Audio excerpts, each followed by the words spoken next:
고백합니다. 저도 신학대학원을 졸업하고 15년간 목회를 해왔지만 오늘 나눌 7가지 말씀의 진정한 의미를 깨닫기까지 오랜 시간이 걸렸습니다. 어느 날 한 성도님이 제게 물었습니다. 목사님, 저는 왜 변하지 않을까요? 그 질문이 저를 무릎 꿇게 했습니다. 그리고 하나님께서는 제가 그동안 수없이 읽고 설교했던 말씀 속에 숨겨진 보화를 보여주셨습니다. 사랑하는 성도님들, 혹시 이런 경험 있으십니까? 성경을 읽는데 마음이 뜨거워지지 않고, 기도하는데 하나님의 음성이 들리지 않고, 신앙생활을 열심히 하는데 삶이 변하지 않는 경험 말입니다. 저는 그 이유를 발견했습니다. 우리가 성경의 많은 말씀을 알고 있지만 정작 하나님께서 가장 중요하게 여기시는 말씀들을 제대로 이해하지 못하고 있었던 것입니다. 마치 보물지도를 손에 들고 있으면서도 그것이 보물지도인 줄 모르고 살아가는 것과 같았습니다. 오늘 제가 나누는 이 7가지 말씀은 성경 속에 분명히 기록되어 있습니다. 여러분도 수없이 읽으셨을 것입니다. 하지만 그 말씀의 진정한 의미와 능력을 경험하지 못했을 가능성이 높습니다. 왜냐하면 이 말씀들은 단순히 머리로 이해하는 것이 아니라 마음으로 깨닫고 삶으로 경험해야 하는 말씀이기 때문입니다. 제가 이 말씀들을 깨닫고 나서 제 신앙생활이 완전히 달라졌습니다.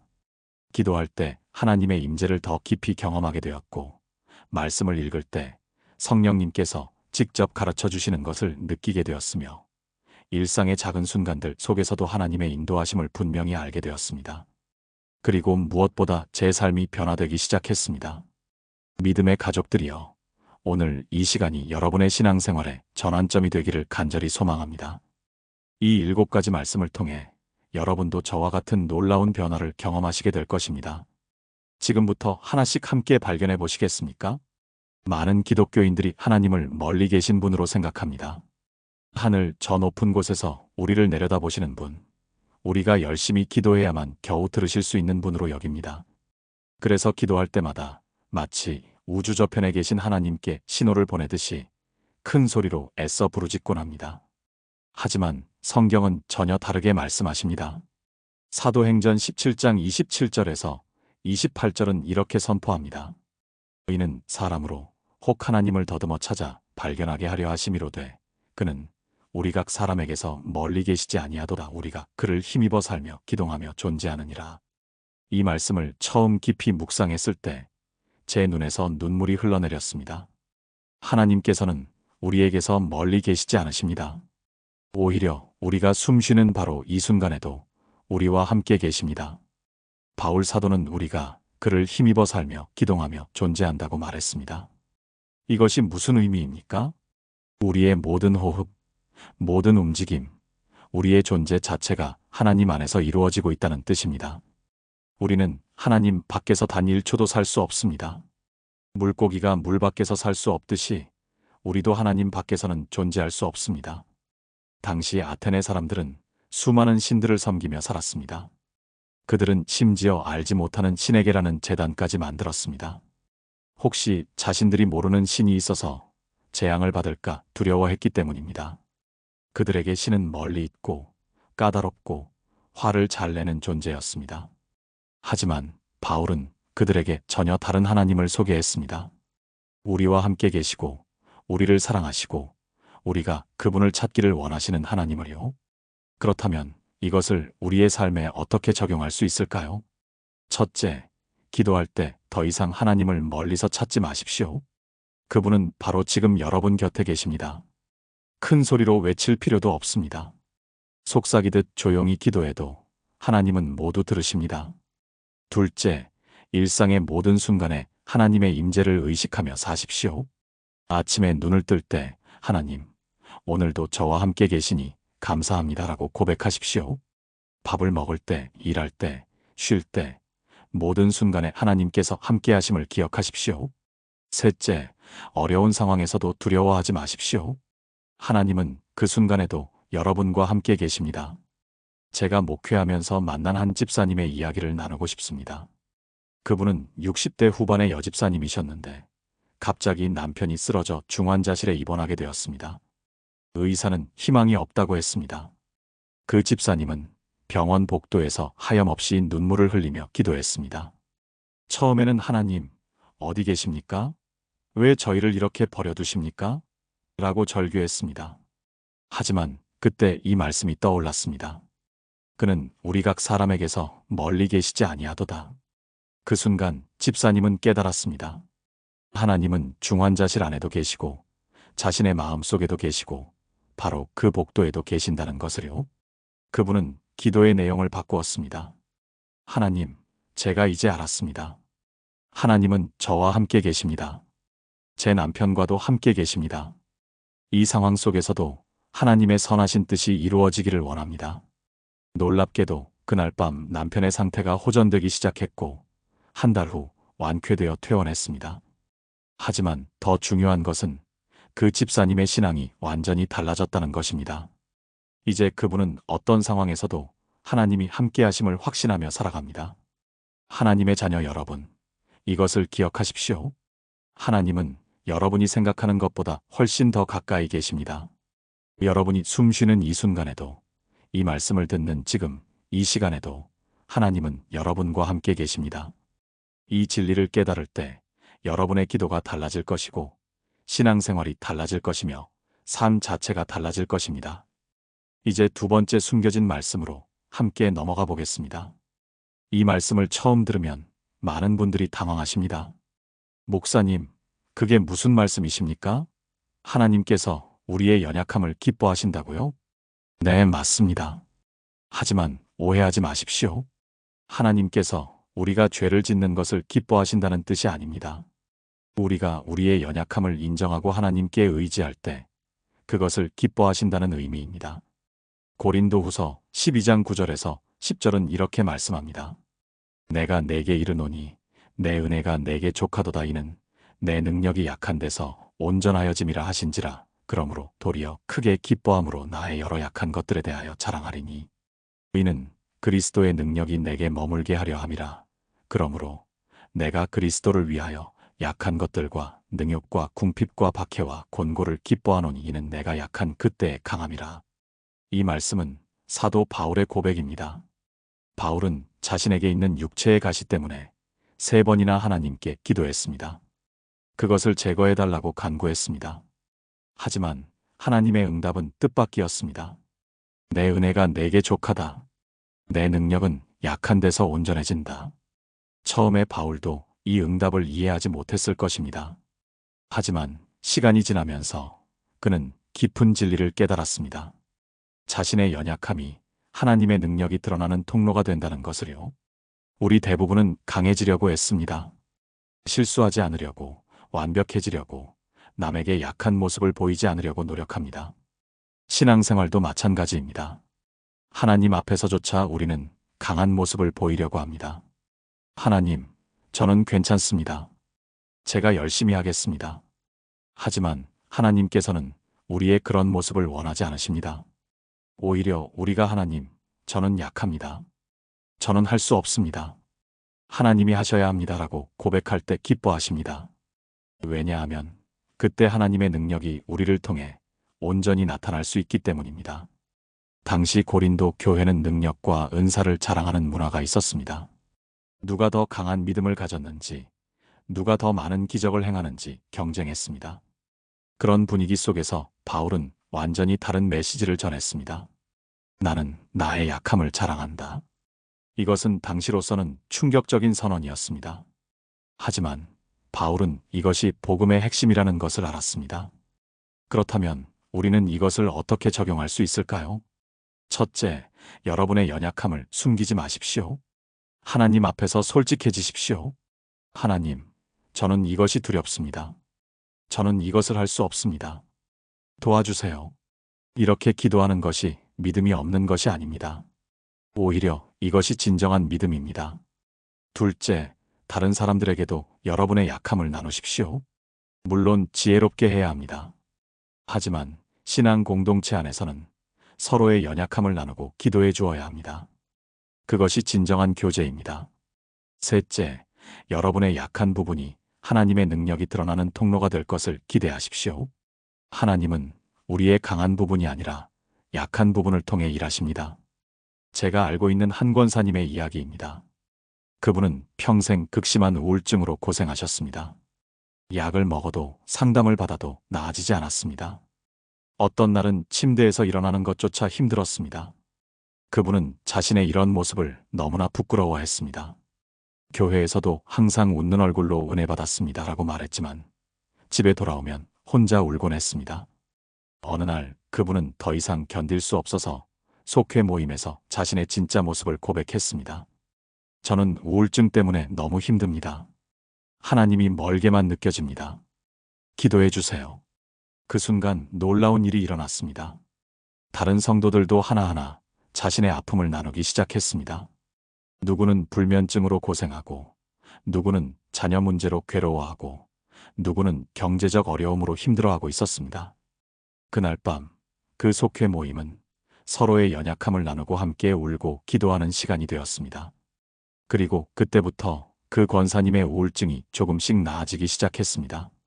왜냐하면 그분이 자신의 연약함을 인정하고 하나님과 사람들에게 의지하기 시작했기 때문입니다. 더 놀라운 것은 그 이후였습니다. 그 권사님은 우울증으로 힘들어하는 다른 사람들을 위로하고 돕는 사역을 시작했습니다. 자신의 가장 약한 부분이 다른 사람을 치유하는 통로가 된 것입니다. 지금도 그분은 많은 사람들에게 희망을 주고 있습니다. 저처럼 약한 사람도 하나님께서 사용하시니 여러분도 할 수 있습니다 라고 말하면서요. 믿음의 가족들이여, 여러분의 연약함을 부끄러워하지 마십시오. 그것은 하나님의 능력이 드러날 가장 좋은 자리입니다. 여러분이 약할 때, 그때가 바로 하나님께서 강하게 일하실 때입니다. 이제 세 번째 숨겨진 말씀으로 나아가겠습니다. 많은 기독교인들이 하나님께 큰 일을 해드려야 한다고 생각합니다. 대단한 헌신, 놀라운 섬김, 거룩한 희생이 있어야 하나님께서 기뻐하신다고 믿습니다. 그래서 자신의 작은 헌신이나 작은 순종은 하나님께 별로 중요하지 않다고 여깁니다. 하지만 성경은 전혀 다르게 말씀하십니다. 마가복음 12장 43절에서 44절은 이렇게 기록합니다. 예수께서 제자들을 불러다가 이르시되 내가 진실로 너희에게 이르노니 이 가난한 과부는 헌금함에 넣는 모든 사람보다 많이 넣었도다. 그들은 다 그 풍족한 중에서 넣었거니와 이 과부는 그 가난한 중에서 자기의 모든 소유 곧 생활비 전부를 넣었느니라. 이 말씀은 우리가 잘 아는 과부의 두 렙돈 이야기입니다. 성전에서 많은 부자들이 큰 액수의 헌금을 했습니다. 그들의 헌금은 소리를 내며 헌금함에 들어갔고 사람들의 주목을 받았습니다. 그때 한 가난한 과부가 조용히 다가와 두 렙돈을 넣었습니다. 두 렙돈은 오늘날로 치면 1,000원 정도의 아주 작은 금액입니다. 누구도 그녀의 헌금에 관심을 두지 않았습니다. 하지만 예수님은 달랐습니다.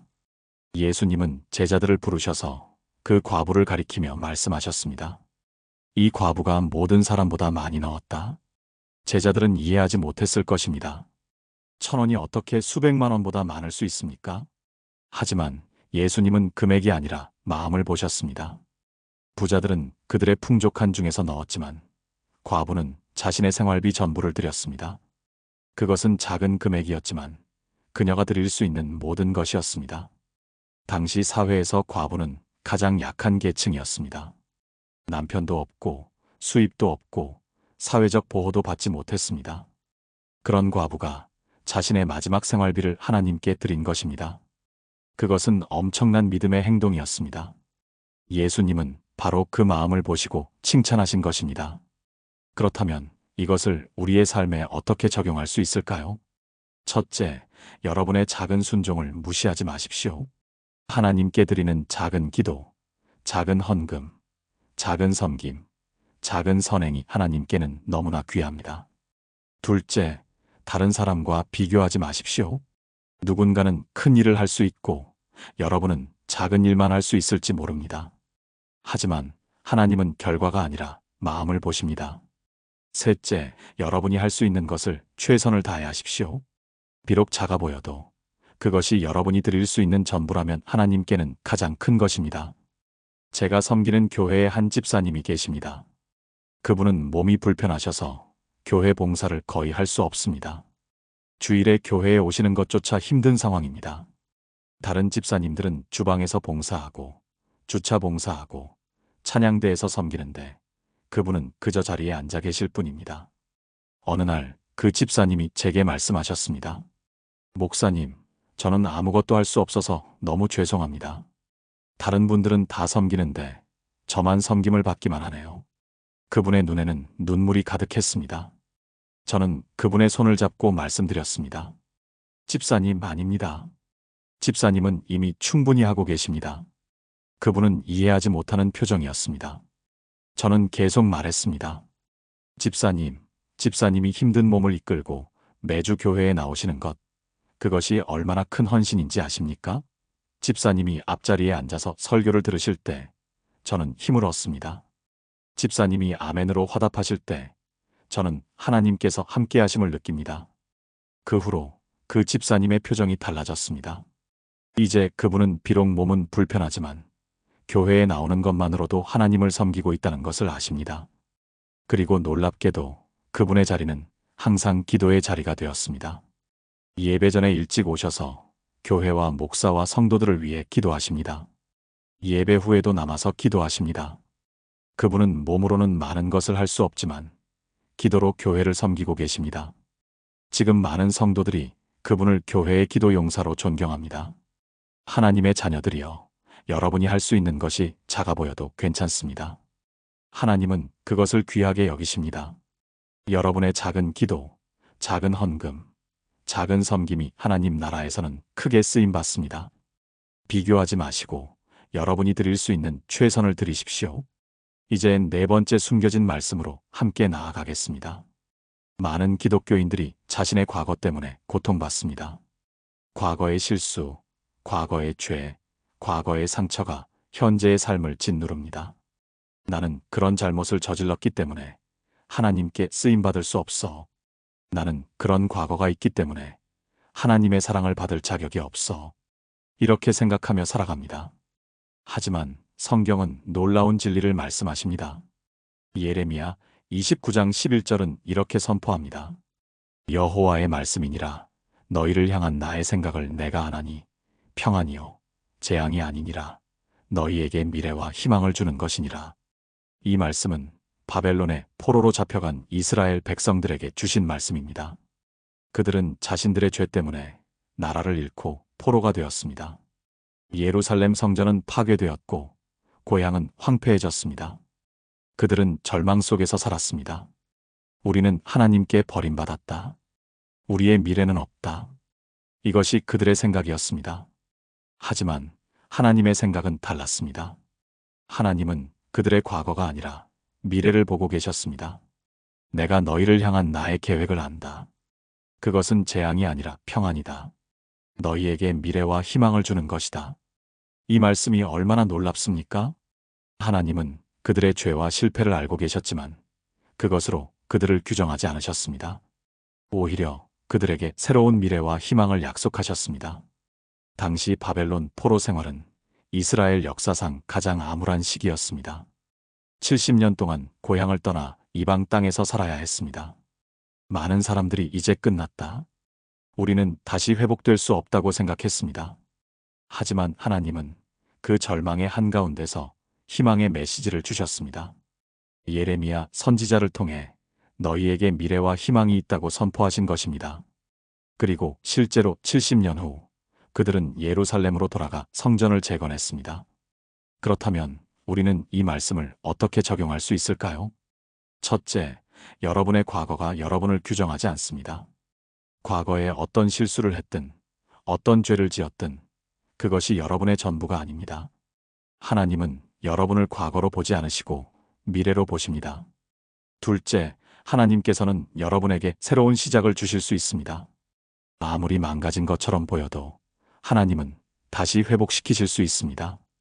여러분의 미래는 여러분의 과거가 아니라 하나님의 약속에 달려 있습니다.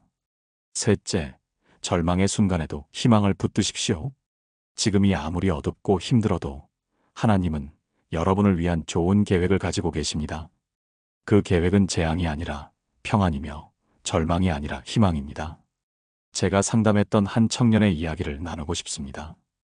그 청년은 20대 초반에 큰 잘못을 저질렀습니다. 친구들과 어울리다가 범죄에 연루되어 교도소에 수감되었습니다. 3년 후 출소했지만 그의 인생은 완전히 망가진 것처럼 보였습니다. 전과 기록 때문에 취직도 할 수 없었고 사람들은 그를 피했습니다. 가족들조차 그를 외면했습니다. 그 청년은 깊은 절망에 빠졌습니다. 어느 날 그는 한강 다리 위에 섰습니다. 내 인생은 끝났어. 나는 다시 시작할 수 없어. 바로 그때 어떤 목사님이 다가왔습니다. 그 목사님은 한강변에서 노숙자들을 섬기는 분이셨습니다. 목사님은 그 청년과 밤새 이야기를 나누었습니다. 그리고 예레미야 29장 11절 말씀을 나누어 주었습니다. 하나님은 네 과거가 아니라 미래를 보신다. 하나님은 너를 향한 좋은 계획을 가지고 계신다. 그 청년은 그날 밤 처음으로 하나님께 기도했습니다. 하나님, 저는 제 과거 때문에 죽고 싶었습니다. 하지만 하나님께서 저를 향한 계획이 있다면 한 번만 더 기회를 주세요. 그날부터 그 청년의 삶이 변하기 시작했습니다. 그 목사님이 운영하는 선교센터에서 일하기 시작했고 밤에는 검정고시 공부를 했습니다. 2년 후 검정고시에 합격했고 신학대학에 입학했습니다. 신학교를 졸업한 후 그는 교도소 선교사가 되었습니다. 지금 그는 자신처럼 과거 때문에 고통받는 사람들에게 희망을 전하고 있습니다. 나처럼 망가진 사람도 하나님께서 회복시키셨습니다. 여러분도 할 수 있습니다. 그의 간증을 들은 수많은 사람들이 변화되었습니다. 과거의 범죄자가 지금은 하나님의 일꾼이 된 것입니다. 사랑하는 믿음의 가족들이여, 여러분의 과거가 어떠하든 상관없습니다. 하나님은 여러분의 과거를 보지 않으시고 미래를 보십니다. 하나님께서는 여러분을 향한 좋은 계획을 가지고 계십니다. 그 계획은 평안이요, 미래요, 희망입니다. 과거에 붙잡혀 있지 마시고 하나님께서 주실 새로운 미래를 바라보십시오. 이제 5번째 숨겨진 말씀으로 함께 나아가겠습니다. 현대 기독교인들은 너무나 바쁩니다. 교회 봉사, 구역 모임, 새벽 기도, 금요 철야, 토요 전도, 주일 예배, 각종 헌신과 섬김으로 쉴 틈이 없습니다. 그리고 많은 사람들이 이것을 신앙의 열심으로 여깁니다. 하나님을 위해 더 많이 일해야 한다. 더 열심히 섬겨야 한다. 하지만 정작 마음은 지치고 영혼은 메말라갑니다. 이것이 하나님께서 원하시는 신앙생활일까요? 성경은 놀랍게도 다르게 말씀하십니다. 마태복음 11장 28절에서 30절은 이렇게 초대하십니다. 수고하고 무거운 짐진 자들아, 다 내게로 오라. 내가 너희를 쉬게 하리라. 나는 마음이 온유하고 겸손하니 나의 멍에를 메고 내게 배우라. 그리하면 너희 마음이 쉼을 얻으리니 이는 내 멍에는 쉽고 내 짐은 가벼움이라. 이 말씀은 예수님께서 직접 하신 말씀입니다. 수고하고 무거운 짐진 자들아, 다 내게로 오라. 예수님은 지치고 힘든 사람들을 부르셨습니다. 그리고 무엇을 약속하셨습니까? 내가 너희를 쉬게 하리라. 더 많은 일을 주시겠다고 하지 않으셨습니다. 더 열심히 하라고 하지 않으셨습니다. 오히려 쉬게 하겠다고 약속하셨습니다. 예수님 당시의 사람들은 율법의 무거운 짐 아래 살고 있었습니다. 바리새인들과 서기관들은 수없이 많은 규칙과 계명을 만들어 사람들에게 지우고 있었습니다. 안식일에는 이것도 하면 안 되고 저것도 하면 안 된다는 식으로 말입니다. 사람들은 그 모든 것을 지키려고 애쓰다가 지쳐버렸습니다. 종교는 있었지만 평안은 없었습니다. 그런 사람들에게 예수님이 오셔서 말씀하신 것입니다. 내게로 오라. 내가 너희를 쉬게 하겠다. 예수님의 멍에는 쉽고 예수님의 짐은 가볍다고 하셨습니다. 그렇다면 우리는 이것을 어떻게 적용할 수 있을까요? 첫째, 신앙생활을 의무가 아니라 은혜로 받아들이십시오. 하나님은 여러분이 완벽하게 모든 것을 다 하기를 원하지 않으십니다. 오히려 여러분이 예수님 안에서 쉼을 얻기를 원하십니다. 둘째, 여러분의 한계를 인정하십시오. 모든 봉사를 다 할 수 없습니다. 모든 모임에 다 참석할 수 없습니다. 그것은 괜찮습니다. 하나님은 여러분이 할 수 있는 만큼만 하기를 원하십니다. 셋째, 하나님과 함께 있는 시간을 가지십시오. 조용히 말씀을 묵상하고, 기도하고, 하나님의 임재를 누리는 시간을 가지십시오. 그것이 진정한 예배이고 진정한 신앙생활입니다. 제가 목회하면서 만난 한 권사님의 이야기입니다. 그 권사님은 교회에서 가장 열심히 섬기는 분이셨습니다. 주방 봉사, 청소 봉사, 구역장, 찬양대까지 하시면서 정말 쉴 틈이 없으셨습니다. 새벽 기도를 빠진 적이 없고 주일에는 새벽부터 밤늦게까지 교회에 계셨습니다. 모든 사람이 그 권사님을 존경했습니다. 정말 믿음이 좋으시다. 하나님을 위해 헌신하시는 분이다.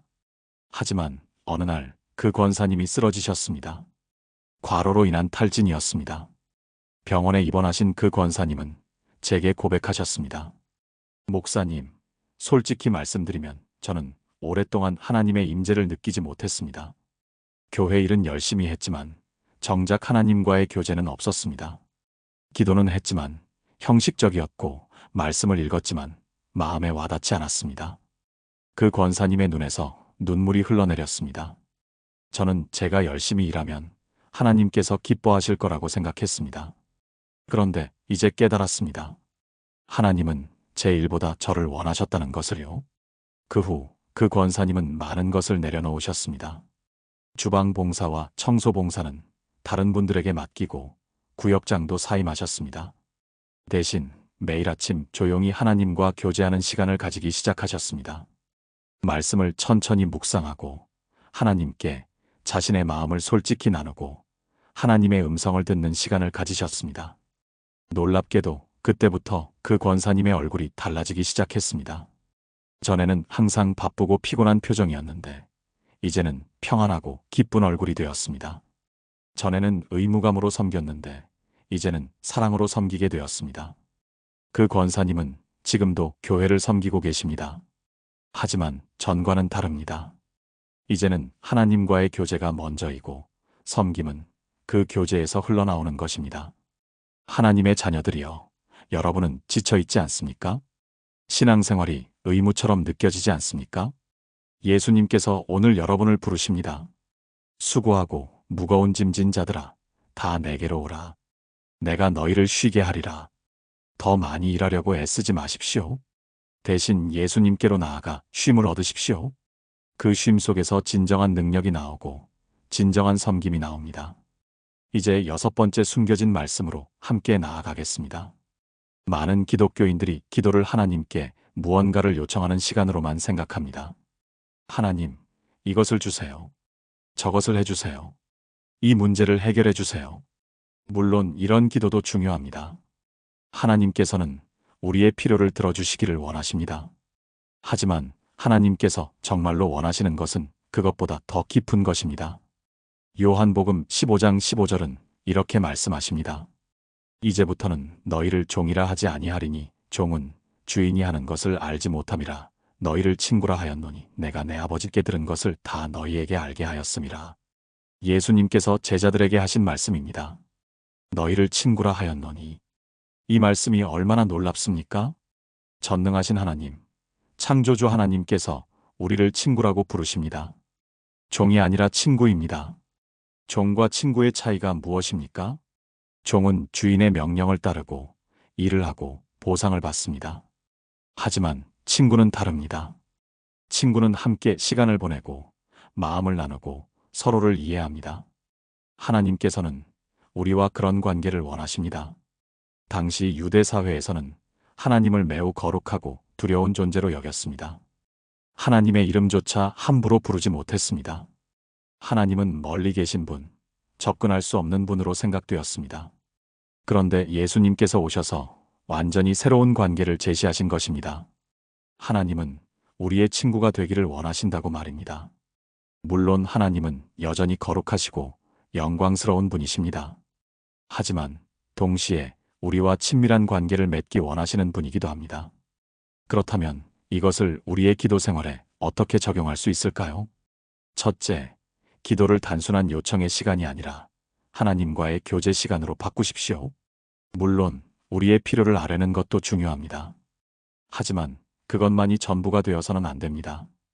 둘째, 하나님께 여러분의 마음을 솔직하게 나누십시오. 기쁜 일도, 슬픈 일도, 화난 일도, 두려운 일도 다 나누십시오. 친구에게 하듯이 편안하게 말씀드리십시오. 셋째, 하나님의 음성을 듣는 시간을 가지십시오. 기도는 일방적으로 말하는 것이 아니라 대화입니다. 여러분이 말씀드린 후에는 조용히 하나님의 음성을 기다리십시오. 제가 알고 있는 한 집사님의 이야기입니다. 그 집사님은 30년 넘게 신앙생활을 해오셨지만 늘 하나님이 멀게만 느껴졌다고 합니다. 매일 기도했지만 그것은 항상 일방적인 요청이었습니다. 하나님, 사업이 잘 되게 해주세요. 자녀들이 건강하게 해주세요. 이 문제를 해결해 주세요. 하나님은 그저 소원을 들어주는 존재였고 기도는 소원을 말하는 시간이었습니다. 어느 날 그 집사님은 큰 시련을 겪었습니다. 사업이 어려워지고 건강도 나빠지고 가정에도 문제가 생겼습니다. 그분은 더욱 열심히 기도했습니다. 하나님, 왜 응답하지 않으십니까? 제가 30년 넘게 충성했는데 왜 이렇게 하십니까? 하지만 아무 응답도 없는 것 같았습니다. 절망 가운데서 그 집사님은 어느 날 기도 중에 이런 음성을 들었습니다. 내가 나를 찾은 것은 내가 필요해서였지 나 자신을 원해서가 아니었다. 그 순간 집사님은 깨달았습니다. 자신이 30년 동안 하나님을 사랑한 것이 아니라 하나님의 축복을 사랑했다는 것을요. 하나님을 친구로 여긴 것이 아니라 소원을 들어주는 도구로 여겼다는 것을요. 그날부터 그 집사님의 기도가 완전히 달라졌습니다. 하나님, 제가 잘못했습니다. 저는 하나님을 이용했습니다. 이제부터는 하나님 자신을 알고 싶습니다. 하나님과 교제하고 싶습니다. 그 후로 그 집사님은 매일 아침 1시간씩 하나님과 대화하는 시간을 가지기 시작했습니다. 처음 30분은 말씀을 읽고 묵상하는 시간이었습니다. 다음 15분은 하나님께 자신의 마음을 솔직히 나누는 시간이었습니다. 마지막 15분은 조용히 하나님의 음성을 듣는 시간이었습니다.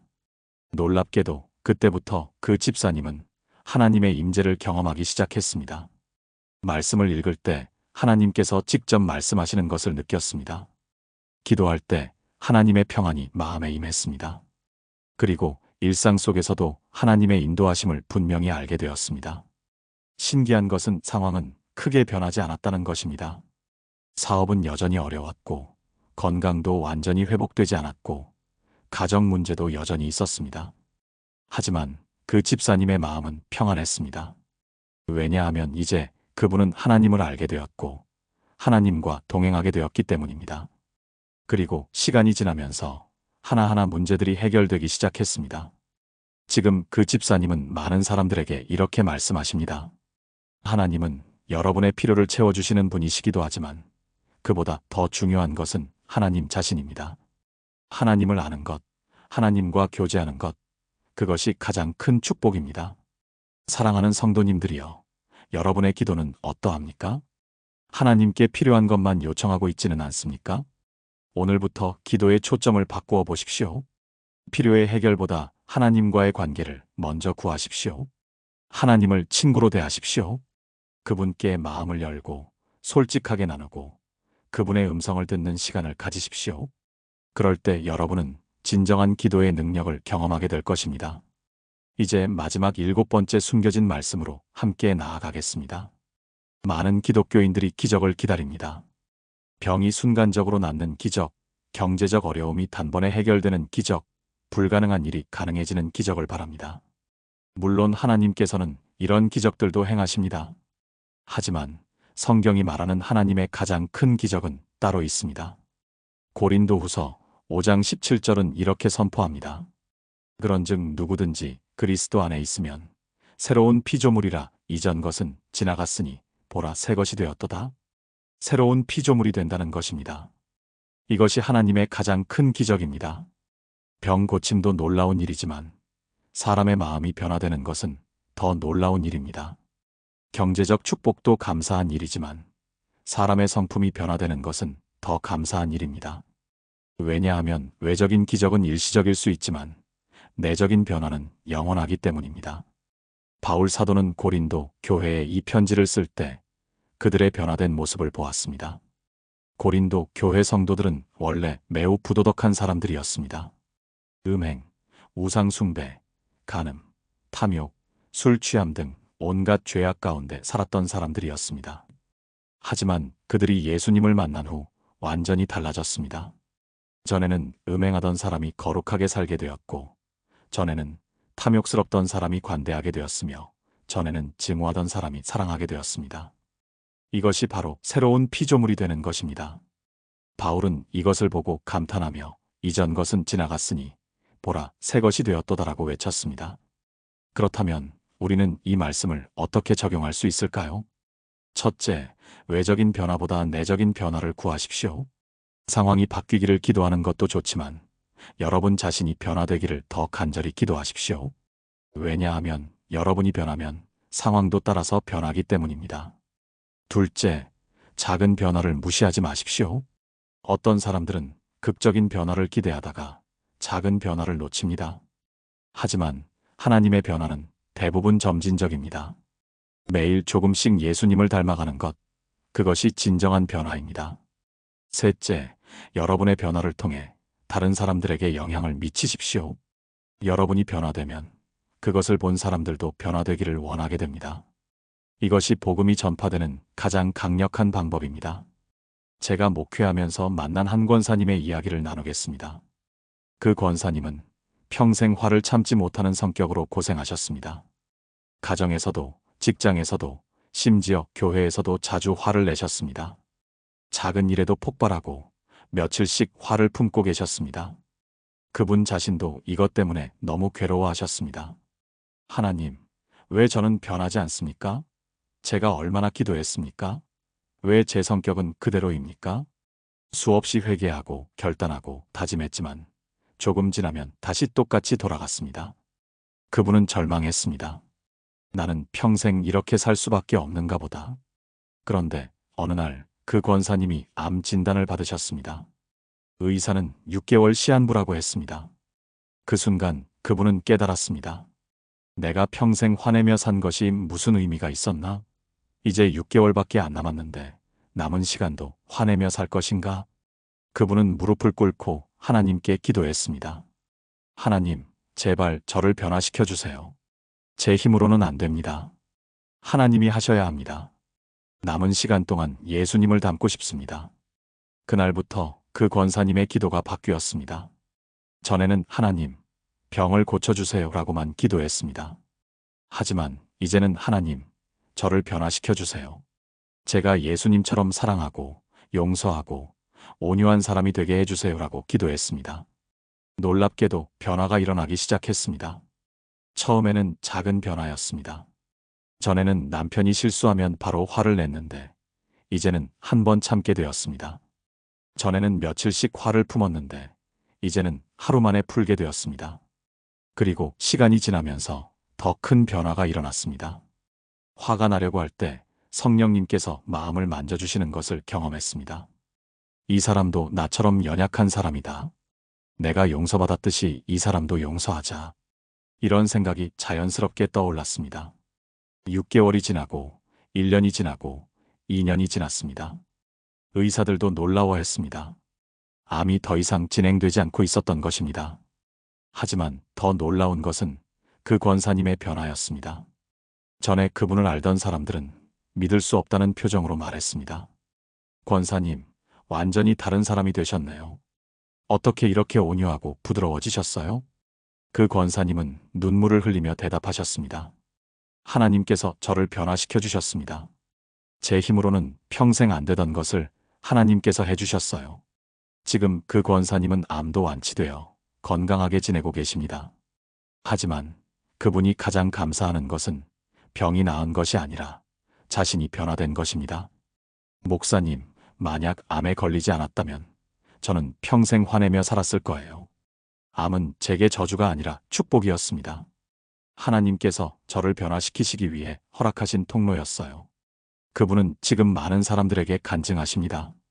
하나님의 가장 큰 기적은 병 고침이 아니라 사람을 변화시키는 것입니다. 저처럼 평생 안 변하던 사람도 하나님께서 변화시키셨으니 여러분도 할 수 있습니다.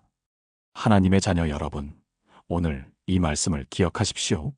하나님께서 여러분에게 원하시는 가장 큰 기적은 외적인 변화가 아니라 내적인 변화입니다. 여러분이 예수님을 닮아가는 것입니다. 여러분의 성품이 변화되고, 마음이 변화되고, 생각이 변화되는 것입니다. 이것이 새로운 피조물이 되는 것입니다. 혹시 여러분 중에 나는 평생 변하지 않을 것 같아라고 생각하시는 분이 계십니까? 아닙니다. 하나님께서는 여러분을 변화시키실 수 있습니다. 여러분의 가장 고치기 힘든 부분도, 가장 약한 부분도, 가장 부끄러운 부분도 하나님께서 만져주시면 변화됩니다. 다만 우리가 해야 할 일이 있습니다.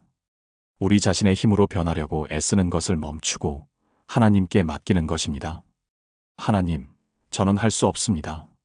하나님이 하셔야 합니다. 저를 변화시켜 주세요. 이렇게 기도할 때 하나님께서 여러분을 새로운 피조물로 만드실 것입니다. 사랑하는 믿음의 가족들이여, 오늘 우리는 함께 하나님의 숨겨진 7가지 말씀을 발견했습니다. 이 말씀들은 성경 속에 항상 있었지만 많은 기독교인들이 그 깊은 의미를 깨닫지 못하고 지나쳐왔던 보화 같은 진리들입니다. 첫째, 하나님은 우리의 생각보다 훨씬 더 가까이 계십니다. 여러분이 숨 쉬는 이 순간에도 하나님은 함께 계십니다. 둘째, 하나님은 우리의 연약함을 기뻐하십니다.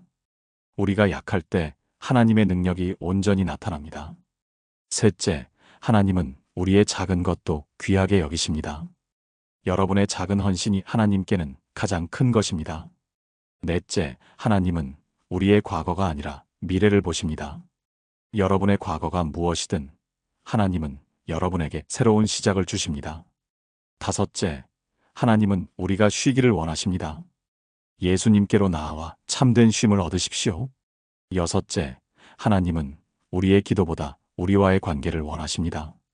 하나님을 친구로 대하며 깊은 교제를 나누십시오. 일곱째, 하나님의 가장 큰 기적은 우리를 변화시키는 것입니다. 여러분이 새로운 피조물이 되는 것, 그것이 가장 큰 기적입니다. 이 7가지 말씀을 여러분의 마음에 새기십시오. 매일 아침 일어날 때 이 말씀들을 기억하고 하루를 시작하십시오. 그럴 때 여러분의 신앙생활이 완전히 달라질 것입니다. 더 이상 의무가 아니라 기쁨이 될 것이고, 더 이상 짐이 아니라 은혜가 될 것입니다. 제가 15년 동안 목회하면서 발견한 것이 있습니다. 진정한 변화는 새로운 것을 알 때가 아니라 이미 알고 있던 것을 깊이 깨달을 때 일어난다는 것입니다. 오늘 여러분이 발견하신 이 7가지 말씀도 사실 여러분이 이미 알고 계셨던 것일 수 있습니다. 하지만 이제 그 의미를 새롭게 깨달으셨기를 바랍니다. 그리고 이 말씀들이 단순한 지식이 아니라 여러분의 삶을 변화시키는 능력이 되기를 간절히 소망합니다. 이 영상이 도움이 되셨다면 좋아요 버튼을 눌러주시고 구독과 알림 설정도 부탁드립니다. 그리고 댓글로 오늘 말씀 중 어떤 것이 가장 마음에 와닿았는지 나누어 주시면 감사하겠습니다. 여러분의 댓글 하나하나가 저에게 큰 힘이 됩니다. 또한 이 영상을 여러분 주변의 신앙생활에 어려움을 겪고 있는 분들과 나누어 주시면 좋겠습니다.